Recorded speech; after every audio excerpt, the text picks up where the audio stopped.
कोई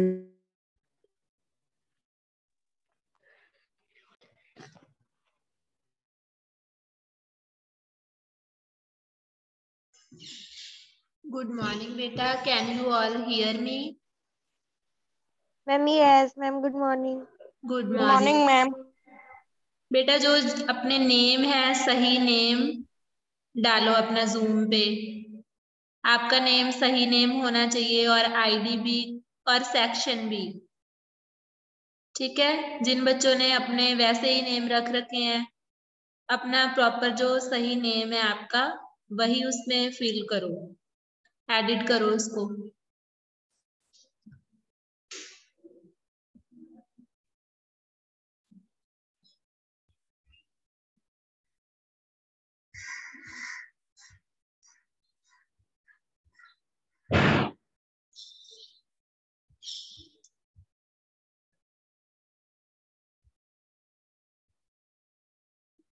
तो देखो हम ग्रेविटेशन चैप्टर की रिवीजन कर लेते हैं।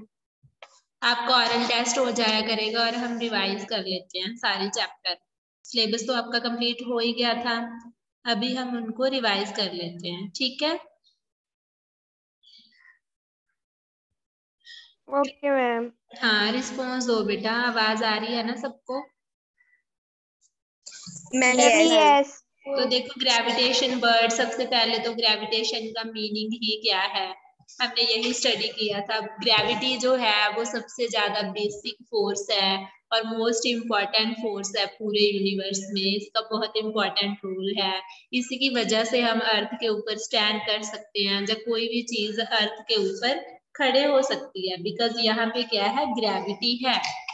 ठीक है, तो ग्रेविटेशन क्या है, एक टाइप की फोर्स है, एक टाइप की फोर्स है जिसकी वजह से दो कोई भी ऑब्जेक्ट्स आपस में अट्रैक्ट करते हैं, एक दूसरे की तरफ अट्रैक्ट होते हैं। ठीक है, एंड ग्रेविटी क्या है, जिसमें वन ऑब्जेक्ट कोई भी हो सकता है लेकिन वन ऑब्जेक्ट मस्ट बी अर्थ। एक ऑब्जेक्ट अर्थ होती है कि अर्थ क्या करती है, अर्थ attracts every object towards itself.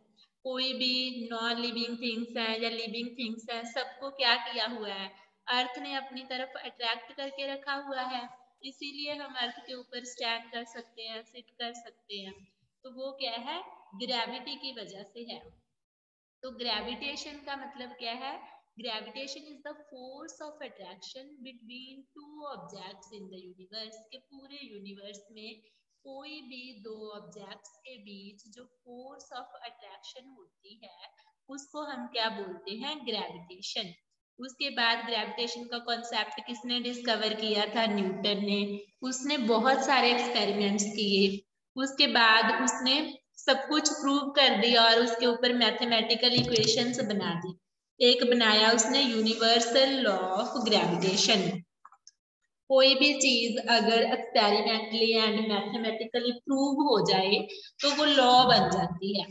ठीक है, और अगर वो हर जगह पे एप्लीकेबल हो, एवरीवेयर, तो वो क्या होती है, यूनिवर्सल। के पूरे यूनिवर्स में हम कहीं पर भी कोई भी दो ऑब्जेक्ट्स के ऊपर वो लॉ अगर अप्लाई करके देखें तो वो एप्लीकेबल है, ट्रू हो रहा है। कोई भी ऐसा केस नहीं है, एक्सेप्शनल केस कोई भी नहीं है यहाँ पे वो लॉ,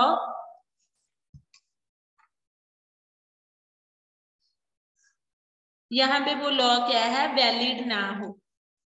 ठीक है, तो इसीलिए लॉ ऑफ ग्रेविटेशन को हम क्या बोलते हैं, universal law of gravitation. Universal law of gravitation की क्या स्टेटमेंट थी, बता सकता है मुझे कोई? Can anyone tell me what is universal law of gravitation? Ma'am yes. Yes बताओ बेटा। It states that every object in the universe attract each other object with the force of gravitation of with the force of attraction which is directly proportional to the mass product of the masses of the both object and inversely proportional to the square of the distance between them. Yes very good. के कोई भी दो object हैं अर्थ के ऊपर पड़े हैं, दोनों का कोई भी मास है। देखो यहाँ पे हमने सपोज कर लिया कि एक ऑब्जेक्ट का मास कैपिटल एम है, दूसरे ऑब्जेक्ट का मास स्मॉल एम है। वो दोनों कुछ डिस्टेंस आर के ऊपर ये कहीं भी पड़े हैं, ठीक है। तो उनके बीच जो फोर्स ऑफ अट्रैक्शन होगी, जो ग्रेविटेशनल फोर्स होगी, वो डायरेक्टली प्रोपोर्शनल होगी to the product of masses m multiply by m। इसके ऊपर इसका क्या है, डायरेक्ट रिलेशन है, दोनों ही न्यूमरेटर में है, ग्रेविटेशनल फोर्स भी मास भी। अगर किसी दोनों बॉडीज का मास का प्रोडक्ट ज्यादा होगा, इंक्रीज होगा, तो मतलब फोर्स की वैल्यू भी क्या होगी, इंक्रीज होगी। अगर मास कम होगा तो फोर्स भी क्या होगी, कम होगी। लेकिन इनवर्स उल्टा रिलेशन किसके साथ है, डिस्टेंस के स्क्वायर के साथ। जितना दो बॉडीज के बीच डिस्टेंस ज्यादा होगा, जितना वो दूर दूर पड़ी होंगी, उतना ही क्या होगी, ग्रेविटेशनल फोर्स की वैल्यू कम होगी। जितना डिस्टेंस कम होगा, जितना वो नियर होंगी, उतना ही फोर्स ऑफ अट्रैक्शन ज्यादा होगी और उतनी ही ग्रेविटेशनल फोर्स वैल्यू की ग्रेविटेशनल फोर्स की वैल्यू जो होगी वो ज्यादा होगी। तो मैथमेटिकल इक्वेशन क्या है, F is equal to gm1 m2 upon R square. उसके बाद देखो एग्जाम्पल लिखी है कि सपोज कर लो कोई बॉडी है, उसको हमने सर्टेन हाइट से ऊपर से अर्थ की तरफ ड्रॉप कर दिया। हमने जैसे ही उसको ऊपर से छोड़ दिया तो वो it falls downwards due to earth gravity. जैसे हम उसको ड्रॉप करते हैं वो अपने आप अर्थ के ऊपर आकर गिर जाती है। क्यों, because of earth gravity. Because अर्थ क्या करती है, उसको अपनी तरफ अट्रैक्ट कर लेती है। और सपोज कर लो उसी बॉडी को अगर हम ऊपर की तरफ थ्रो करते हैं, तो जितनी फोर्स हम उसके ऊपर अप्लाई करते हैं उसके अकॉर्डिंग वो कुछ सर्टेन हाइट तक पहुंचती है। उसके बाद फिर से अर्थ उसको अपनी तरफ अट्रैक्ट करती है, फिर भी वो क्या हो जाती है, फॉल हो जाती है, falls downwards due to the earth gravity. ठीक है, तो ग्रेविटेशन क्या है, अट्रैक्शन है दो ऑब्जेक्ट के बीच में। देखो इनफैक्ट ये आउटर स्पेस में भी है, सिर्फ अर्थ की बात नहीं, अर्थ और मून के बीच भी अट्रैक्शन है, स्पेस में भी, और सन एंड प्लैनेट्स के बीच भी ग्रेविटेशनल फोर्स है। अब मून क्या है, वो अर्थ के अराउंड रिवॉल्व करता है, ये भी किसकी वजह से है, ग्रेविटेशनल फोर्स की वजह से। एंड सन के अराउंड बाकी सारे प्लैनेट्स इंक्लूडिंग अर्थ सभी उसके अराउंड रिवॉल्व करते हैं, वो भी किसकी वजह से है, ग्रेविटेशनल फोर्स की वजह से। एक हमने और वर्ड पढ़ा था कि ग्रेविटेशनल फोर्स के साथ साथ क्या होती है, centripetal force. Can anyone tell me what is centripetal force? Ma'am, yes. Yes, The बताओ। force required for an object to move in a circular path. हाँ, कोई भी ऑब्जेक्ट को सर्कुलर पाथ में मूव करने के लिए जो फोर्स चाहिए उसको हम क्या बोलते हैं, सेंट्रीपिटल फोर्स। अब अर्थ क्या है, वो हमें अपने एक्सिस के अराउंड भी रोटेट करती है और सन के अराउंड भी रिवॉल्व करती है। तो वहां पे क्या है, एक तो फोर्स ऑफ अट्रैक्शन है ही, साथ ही साथ उसके पास इतनी फोर्स है जिसकी वजह से वो सर्कुलर पाथ में मूव कर सके। इसीलिए उस फोर्स का नेम क्या है, सेंट्रीपिटल फोर्स। इसीलिए सन के अराउंड सभी प्लैनेट्स रिवॉल्व करते हैं फोर्स ऑफ अट्रैक्शन की वजह से, प्लस साथ में सेंट्रीपिटल फोर्स की वजह से। सेंट्रीपिटल फोर्स क्या है, the force required for an object to move in a circular path. उसी तरह मून भी क्या है, वो भी अर्थ के अराउंड रिवॉल्व करता है। और ये सभी क्या है कि मून अर्थ के अराउंड करेगा या अर्थ मून के अराउंड करेगी, ये उनके मास पर डिपेंड है। जिस बॉडी का मास ज्यादा होता है वो स्थिर रहती है और दूसरी उसके अराउंड रिवॉल्व करती है। अर्थ का मास ज्यादा है एज कंपेयर टू मून, इसीलिए मून क्या करता है, रिवॉल्व करता है। अब सन का मास ज्यादा है as compare to all other planets including earth, इसीलिए अर्थ और बाकी प्लैनेट सन के अराउंड क्या करते हैं, रिवॉल्व करते हैं। अब ग्रेविटेशन में क्या क्या याद रखना है? सबसे पहले ग्रेविटेशन है क्या? Force of attraction between any two objects in the universe. उसके बाद universal law of gravitation.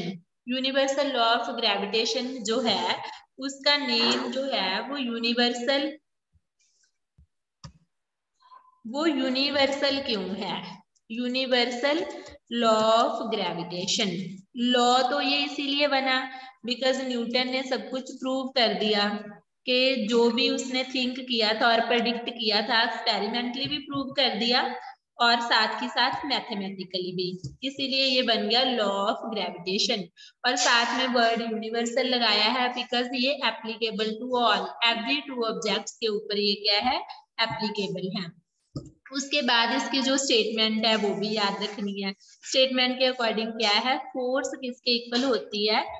Ji for क्या था? कैपिटल जी क्या है? Can anyone tell me what is capital G? Capital G ma'am universal law of gravitation. Capital G क्या है? Gravitational constant force है मैम। ग्रेविटेशनल कांस्टेंट है। Constant yes ma'am. क्या स्टेट किया था यूनिवर्सल लॉ ऑफ ग्रेविटेशन ने कि जो फोर्स होती है, यहाँ पे हम प्रोपोर्शनैलिटी का साइन लगाते हैं, इक्वल टू का यस नहीं, मैम। ये वो डिपेंड करती है दोनों बॉडीज के मासेस के ऊपर और दोनों बॉडीज के बीच जो डिस्टेंस है उसके ऊपर। अगर हम इक्वल टू क्यों लगाते हैं? जब हमें प्रोपोर्शनैलिटी का साइन हटाना होता है फिर वहां पे इक्वल टू के साथ कोई ना कोई कांस्टेंट आएगा। तो यहाँ पे ग्रेविटेशन की बात हो रही है, इसीलिए कांस्टेंट भी कौन सा था? ग्रेविटेशन। अब ये कांस्टेंट है, इसकी कुछ ना कुछ फिक्स वैल्यू है, क्या है वैल्यू बता सकते हो? 6.674 into 10 raised to power minus 11 Newton meter square per kg square.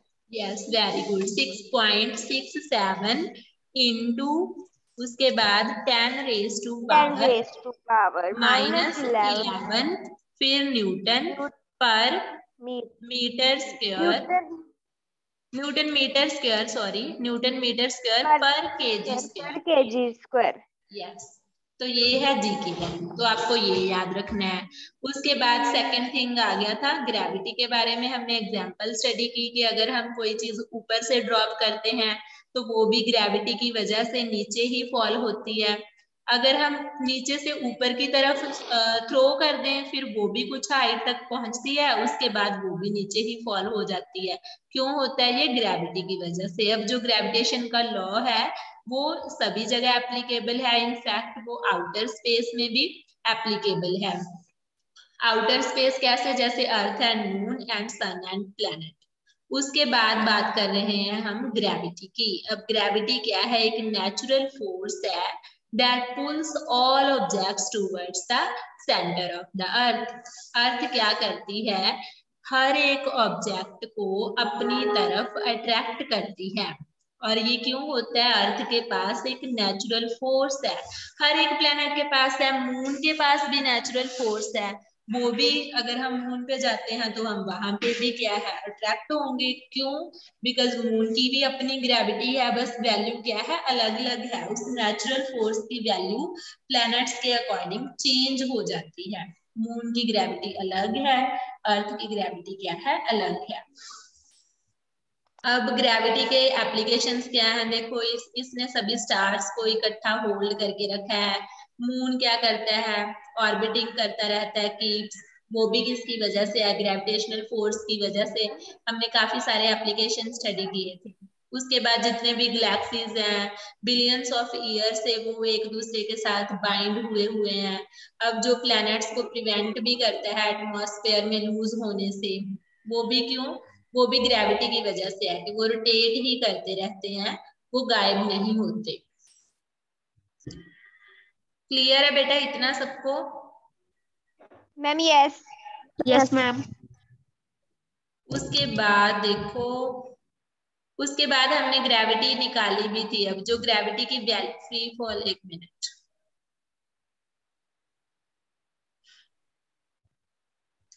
तो देखो फर्स्ट क्वेश्चन है टेस्ट यूर सेल्फ में स्टडी करो। When we move from the poles to the equator then the value of g decreases by. Can anyone answer me this question?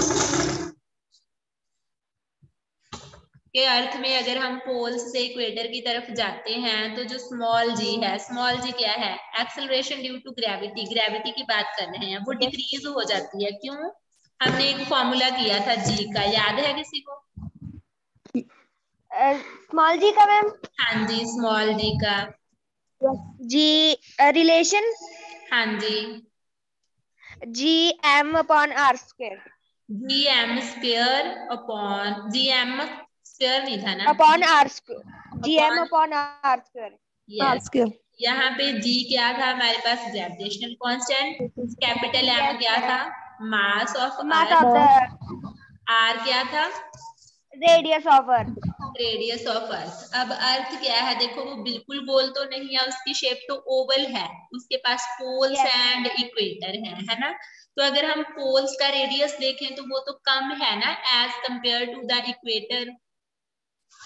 Yes ma'am. जब हम जी की value निकालेंगे, अगर हम poles के ऊपर निकालेंगे तो ये रेडियस के स्क्वायर से रेडियस ऑफ पोल वाला मेजर होगा, तो क्या आएगी, जी की वैल्यू ज्यादा आएगी। लेकिन अगर हम इक्वेटर की बात करें तो देखो ज्यादा बड़ी बड़ी वैल्यू से डिवाइड हो रहा है ना, आर स्क्वायर, रेडियस इंक्रीज हो जाएगा जैसे ही हम पोल से इक्वेटर की तरफ मूव करेंगे, तो तब ग्रेविटी की वैल्यू भी क्या हो जाएगी, डिक्रीज हो जाएगी।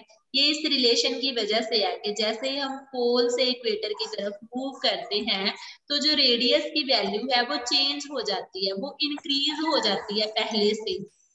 ठीक है, तो जैसे ही आर की वैल्यू इंक्रीज हुई, अगर बड़ी वैल्यू के साथ न्यूमरेटर को डिवाइड करोगे तो जी तो कम हो जाएगा, तो देयरफॉर जी की वैल्यू क्या हो जाती है, डिक्रीज हो जाती है। क्लियर है इतना सबको? Ma'am yes. उसके बाद नेक्स्ट क्वेश्चन देखो, सेकंड वाला, what is the difference between gravity and gravitation? बता सकते हो डिफरेंस? Ma'am yes. बताओ। The SI unit of capital G is Newton meter square per kg square and small g SI unit. यहाँ पे हम gravitational constant की बात नहीं कर रहे, सिर्फ ग्रेविटेशन लिखा है, इसका मतलब क्या है, ग्रेविटेशनल फोर्स। अच्छा हाँ, तो ठीक है। ग्रेविटेशनल फोर्स क्या होती है, force of attraction between any two Between the objects. objects. हाँ, Yes, ma'am. Every object in the universe. हाँ, और ग्रेविटी क्या होती है, force between Force earth between Earth and any other object. and the other object. ठीक है, Yes, ma'am. और उसके बाद ग्रेविटी जो है, एक्सेलरेशन ड्यू टू ग्रेविटी के यूनिट होते हैं मीटर पर सेकंड स्क्वायर, और ग्रेविटेशनल फोर्स के क्या यूनिट होते हैं, SI unit. Newton. Yes, Newton. ठीक है, तो Yes, बस ma'am. उसके बाद और डिफरेंस लिख सकते हो कि जो ग्रेविटी की वैल्यू है वो प्लैनेट्स के चेंज करने से, या फिर पोल्स और इक्वेटर को, अगर हम पोल टू इक्वेटर चले जाएं या फिर इक्वेटर से पोल की तरफ मूव करे जाएं, फिर वो चेंज हो जाती है। लेकिन ग्रेविटेशन तो दो बॉडीज के मास के ऊपर डिपेंड करती है, जिन दो बॉडीज के ऊपर हम फोर्स को मेजर कर रहे हैं, अगर उनका मास ज्यादा है तो फोर्स भी ज्यादा, अगर मास कम है तो फोर्स भी कम, अगर उनके बीच डिस्टेंस ज्यादा है तो फोर्स और ज्यादा कम हो जाएगी, अगर वो पास पास पड़ी है, नियर अबाउट, तो फोर्स की वैल्यू ज्यादा आएगी, ग्रेविटेशनल फोर्स की। Yes.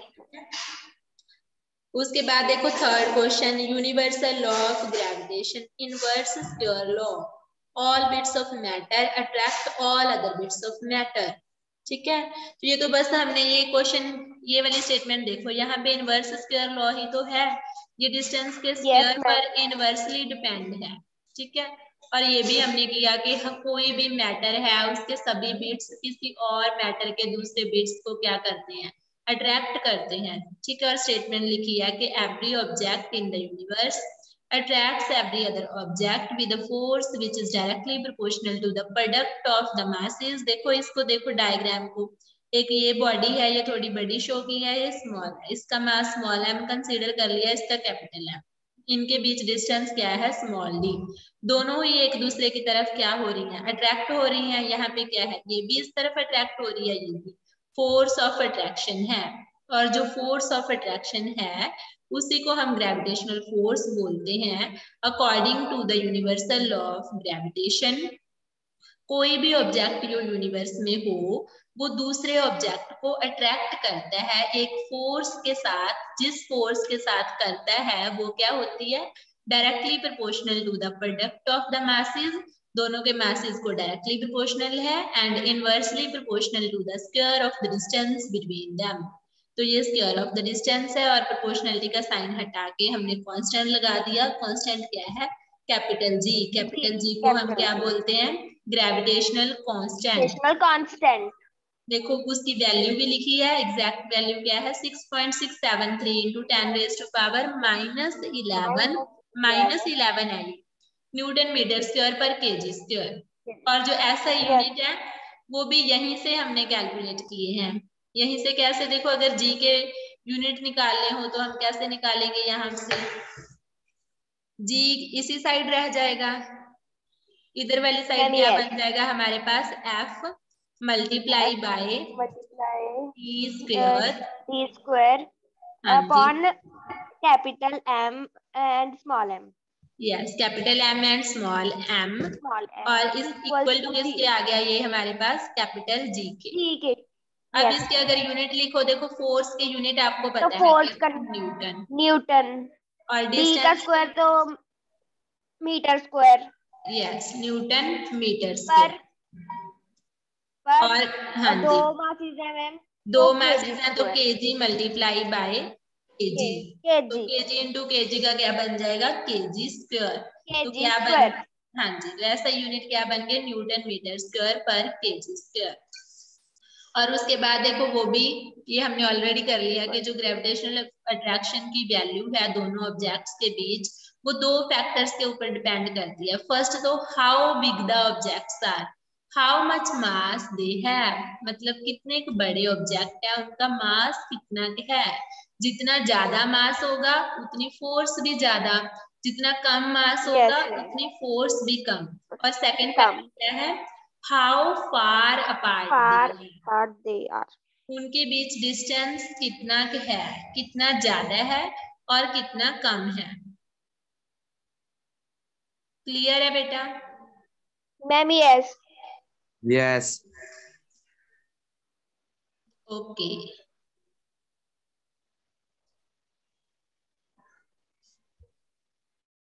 वेट, अभी टेस्ट योरसेल्फ देखते हैं।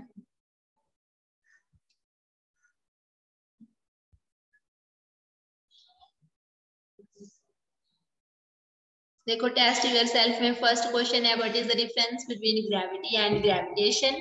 ये आप हमने ऑलरेडी कर लिया कि ये तो अर्थ की और ग्रेविटेशन तो किसी भी दो ऑब्जेक्ट्स की फोर्स है। ग्रेविटी क्या है, अर्थ के किसी भी एक ऑब्जेक्ट को अट्रैक्ट करती है, किसी भी ऑब्जेक्ट को। उसके बाद सेकंड क्वेश्चन क्या है, what does mean it mean to say that force of gravity is proportional to the masses of the bodies and inversely proportional to the distance between them। इसका मीनिंग क्या है, directly फॉर्मूले से ही पता चल रहा है कि दो बॉडीज के बीच जो मास है वो जितना ज्यादा होगा फोर्स की वैल्यू भी उतनी ज्यादा होगी, और और जितना ज्यादा डिस्टेंस होगा फोर्स उतनी कम होगी, जितना कम डिस्टेंस होगा उतनी फोर्स ज्यादा होगी। ठीक है, दो फैक्टर्स, वही मीनिंग बताया। उसके बाद है free fall. Free fall, can anyone tell what is free fall? Ma'am yes, हाँ जी बताओ। When an object fall under the effect of gravity. Yes, जब कोई भी ऑब्जेक्ट हमारे बिना किसी फोर्स की वजह से, ग्रेविटी की वजह से फॉल हो जाता है, under the effect of gravity, तब हम उसको क्या बोलते हैं, फ्री फॉल। ठीक है, देखो यहाँ क्या लिखा है, with negligible air resistance, air कोई रेजिस्ट नहीं कर रही उसके मोशन को, उस ग्रेविटी का इतना इफेक्ट है कि ऑब्जेक्ट ने अर्थ के ऊपर फॉल हो ही जाना है। ठीक है, जैसे स्टोन हो गया, फेदर हो गया। ये इसीलिए दिखाया है, ये एक्सपेरिमेंट बताया था ना मैंने आपको कि एक्सपेरिमेंट सबसे पहले किया गया था कि जैसे अभी हम अगर ट्राई करें, एक हम फेदर ले लें, एक स्टोन ले लें और कुछ हाइट पर चले जाएं, वहां जाकर ड्रॉप कर दें, तो हम ये फील करेंगे कि स्टोन तो पहले पहुंच गया लेकिन फेदर को टाइम लगा, है ना। लेकिन ये किसकी वजह से होता है, ये एयर रेजिस्टेंस की वजह से हो गया। एटमॉस्फेयर में जो एयर है उसने रेजिस्ट किया है लाइट ऑब्जेक्ट के मोशन को, इसीलिए ये हो गया। एक्चुअल में अगर हम कोई ऐसी चीज ले लें, कोई बॉक्स ले लें, वैक्यूम में किया था मैम। हाँ वैक्यूम, उसमें क्या हो, सारी एयर उससे वैक्यूम पंप यूज करके निकाल दे बाहर, बिल्कुल इवैक्यूएट कर ले। तो वहां पर अगर हम स्टोन और फेदर को, मान लो एक बहुत बड़ा बीकर है, उसमें हमने वैक्यूम पंप लगाया और उससे सारी एयर बाहर निकाल दी, अब वो बिल्कुल एम्प्टी स्पेस है, उसके अंदर इवैक्यूएट हो गया। उसमें हमने क्या किया, एक स्टोन लिया, एक फेदर लिया, ऊपर जाकर कुछ हाइट पे, उसमें ऊपर बिल्कुल उसके जितना भी बड़ा था वो बीकर, सबसे ऊपर से हमने उसमें ड्रॉप कर दिया। तो हम देखेंगे कि वो दोनों एक ही टाइम पे फॉल होंगी, बिकॉज वहां पे एयर रेजिस्टेंस क्या है, नेग्लिजिबल है, बिल्कुल भी नहीं है। ठीक है, तो कोई भी ऑब्जेक्ट जो है वो अर्थ के ऊपर फ्रीली फॉल होता है। अगर कोई ऑब्जेक्ट ग्रेविटी के इफेक्ट के अंडर फॉल हो रहा है, तो उस मोशन को, उस इफेक्ट के मोशन को हम क्या बोलते हैं, फ्री फॉल। और जो बॉडी फॉल हो रही होती है उसको क्या बोल देते हैं, फ्रीली फॉलिंग बॉडी या फिर फ्रीली फॉलिंग ऑब्जेक्ट। क्लियर है बेटा, फ्री फॉल? Ma'am yes. ठीक है, तो यस आपको मैम। क्या करना है, यहाँ तक अपनी बुक से और नोटबुक से पूरा लर्न भी करना है, रिवाइज भी करना है। कल को आपका यहाँ तक ऑरल टेस्ट होगा, फिर हम आगे रिवाइज करेंगे, फिर उसका ऑरल टेस्ट होगा। ठीक है मैम यस। Okay ma'am. ठीक है, अभी सभी अपनी अटेंडेंस लगवाएंगे, अभी जाना नहीं है।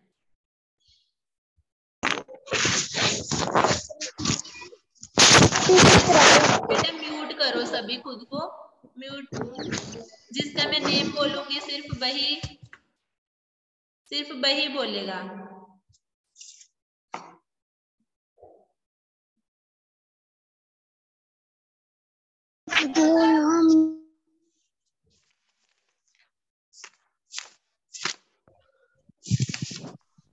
Manveer Singh,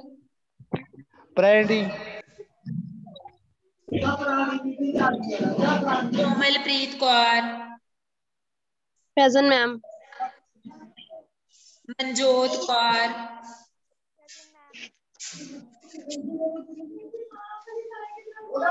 Manjot Kaur, present ma'am. Arshpreet Kaur,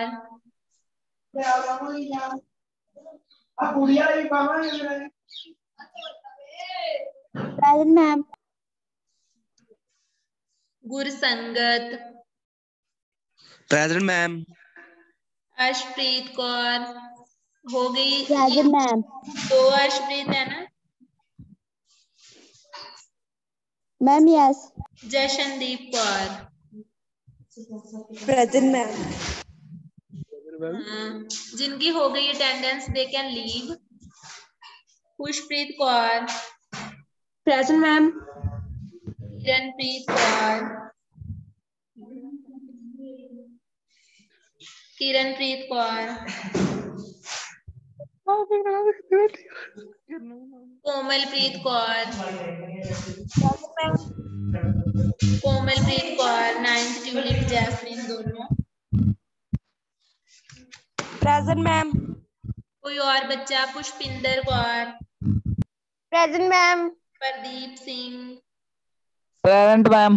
Manpreet Singh. Present ma'am. कोई और बेटा जो रह गया, मुझे नेम बोलो अपना। मैम हम रह गए, खुशप्रीत कौर। खुशप्रीत कौर हो गया बेटा आपका, मनप्रीत सिंह भी हो गया। और कोई बच्चा रहा तो नहीं? सबकी हो गई अटेंडेंस? Ma'am yes.